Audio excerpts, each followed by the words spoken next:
Kegundahan hati Ernie, perjanjian pernikahan, yang ditulis oleh Sophia Grace. Ucapan wanita itu tiba-tiba terhenti, dia tak sanggup melanjutkan kata-katanya sampai selesai, takut kekhawatirannya itu akan menjadi kenyataan. Sementara itu sang suami mulai memejamkan matanya rapat-rapat. Tina menghembuskan napas kesal, namun dirinya merasa kasihan juga melihat raut wajah suaminya tampak kelelahan. Perlahan dia berbisik pada laki-laki itu, "Mas, ayo tidur yang benar. Jangan dalam posisi duduk begini, ayo berbaring saja." Selanjutnya dibantunya Ruben tidur dalam posisi miring dengan memeluk guling.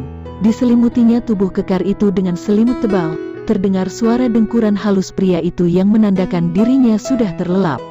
Tina menghela napas dalam-dalam, dia lalu berkata pada dirinya sendiri, "Firasatku mengatakan bahwa ada yang tidak beres dengan pernikahan ini. Aileen Benyamin memang seorang gadis baik-baik, tapi terlihat jelas dia tidak menaruh perasaan pada anakku.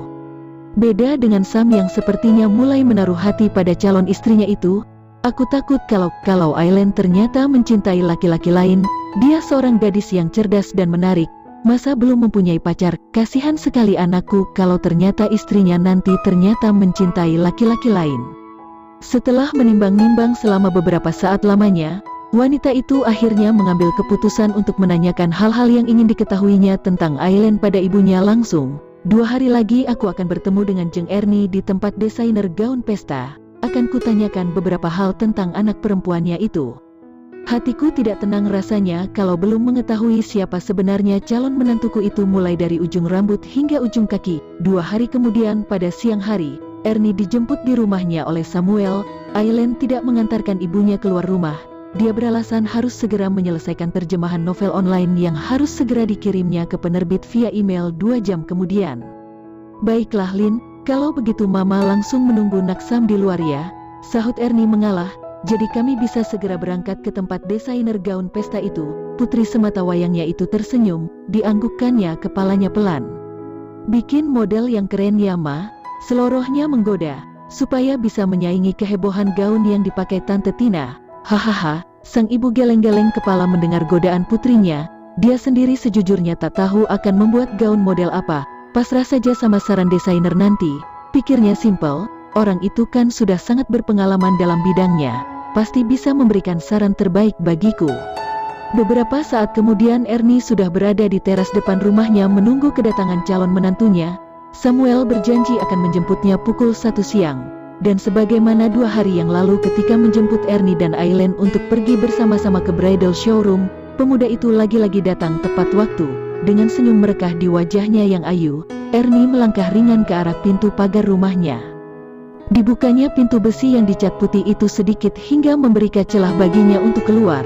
Kemudian ditutupnya engsel pintu bagian dalam dan digemboknya, ketika perempuan setengah baya itu membalikkan tubuh rampingnya ke arah mobil Mercedes-Benz warna hitam yang dikemudikan Samuel. Tampak olehnya wajah pemuda itu dari balik jendela mobil yang terbuka lebar.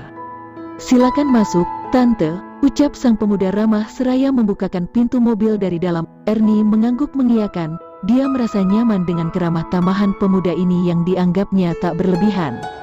Membukakan pintu mobil dari dalam bagi wanita itu sudah merupakan etika yang wajar dilakukan dewasa ini. Tidak perlu sok gentleman turun dari mobil dan berdiri membukakan pintu untuknya bagaikan keturunan bangsawan yang wajib dihormati. "Terima kasih sudah menjemput Tante, Naksam. Padahal rumahmu jauh dari sini," kata Ernie berbasa-basi. "Oh, saya tadi berangkat dari kantor Tante, menyelesaikan pekerjaan dulu di sana, makan siang, lalu menjemput Tante sekarang." "Rumahnya kok kelihatan sepi Tante, Aileen sedang pergikah?" tanya pemuda itu ingin tahu. Terlihat sekali dia sangat mempedulikan gadis yang tak lama lagi akan menjadi pendamping hidupnya itu. Calon ibu mertuanya tersenyum hangat, dia berkata, "Aileen ada di kamarnya, dia sedang fokus menyelesaikan terjemahan novel online. Katanya 2 jam lagi harus dikirimkan ke penerbit lewat email." "Oh, begitu Tante," komentar Samuel menanggapi. "Kelihatannya ramai juga ya, orderan jasa terjemahan Aileen." "Ya, begitulah Naksam," jawab Ernie bangga. Barangkali itu memang talenta yang diberikan Tuhan padanya untuk mencari nafkah. Tante dan Om Si, setuju-setuju saja, asalkan Aileen menikmatinya dan bisa hidup mandiri dari penghasilannya itu. Calon anak menantunya manggut-manggut setuju. Perasaan bangga terbesit dalam hati pemuda itu. Ia senang calon istrinya seorang perempuan yang mampu berdikari dan tidak bergantung pada suami. Tiba-tiba Samuel tersentak. Dia jadi heran sendiri kenapa begitu perhatian pada calon istrinya. Padahal perkawinan mereka nantinya hanyalah di atas kertas belaka.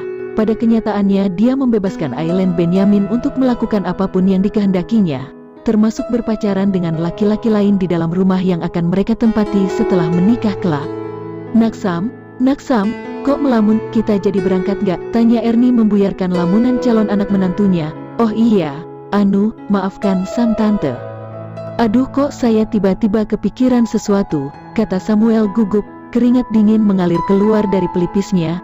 Apakah Naksam kurang sehat? Tanya Ernie prihatin. Mau beristirahat dulu sebentar di rumah tante, atau biar Naksam tidur saja di kamar tamu. Lalu tante naik taksi online pergi ke tempat desainer itu. Kasihan mamanya Naksam kalau menunggu mama di sana. Pemuda itu nyengir. Mama nggak akan menunggu kedatangan tante Ernie, batinnya geli. Dia pasti sedang asyik memilih-milih model gaun yang cocok untuknya.